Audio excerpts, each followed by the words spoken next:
Architects often struggle with pricing and feel pressured to compete on cost. In this video, Richard Petrie shows you how to position yourself as the go-to expert in your market. By adopting this expert positioning, you'll confidently sell high-priced services without lowering fees or compromising on quality. Learn how to elevate your practice and get paid what you're worth. This is a thing about selling high-priced services, right? The way to sell high-priced services is not to sell, it's to educate. Because when we sell, not only do you guys not particularly like selling, most of you, but it kind of feels a bit icky. But actually, it's not the best way to sell anyway. The best way to sell is whoever educates the market owns the market. Okay? And you can attract clients without selling. You can become a thought leader. Even if you don't have a portfolio, you can still be a thought leader and attract people to you. Right? Have a think about that.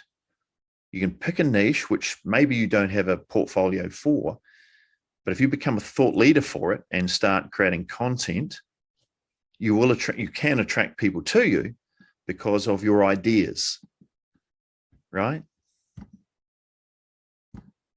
People might say, well, people treat me like a commodity. What do you want? I want to be respected as an expert. Well, how do you communicate? Well, I don't.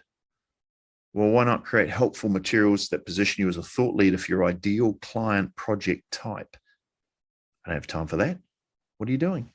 I'm too busy losing projects, right? Or even worse still, I'm winning shitty projects and I'm too busy doing those because they're not great. So I don't have time to go out and provide some educational resources and create value for the people who I do want, right? I'm so busy doing cruddy projects. Okay, so we do want to be seen as an expert. And the only way to do that is by taking the position as an educator in your market, not as a salesperson in your market. Quick example here of how that might look. Okay, so here's, just got my thing here, which is in the way. Here's an example of someone, well, it's a template really for looking to sell architecture firms, right? Pretty standard. Share your dreams with us. And a picture of a building, and here's what we do, and here's our design services, right? That would be an example of someone looking to sell. Here's an example of someone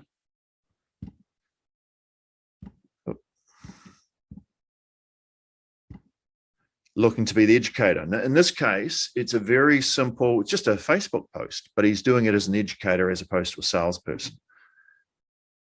Now, Josie is, this Torstein is in Johannesburg. And Josie is a term, a colloquialism for people who would live in Johannesburg. And he just has a bit of a preamble up the top here. And look, he's offering a project planning pack for custom homes. Right?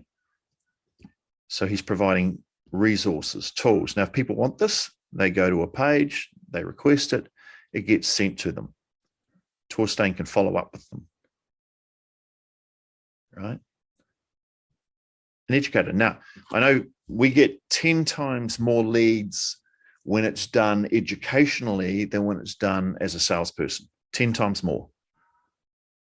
Right? Now, sometimes you've got to be, you can be a white belt and just put out free reports or something like that. But the black belt comes where you get very specific about who you're for and make sure the value is custom fitted to your ideal project type and ideal client. But it also repels the people you don't want, because what you don't want is a whole lot of prospects. What you do want is a reasonable number of really good qualified prospects. Okay, so that's the difference between white belt and black belt. Black belts will probably get less prospects calling them, but they're more specific.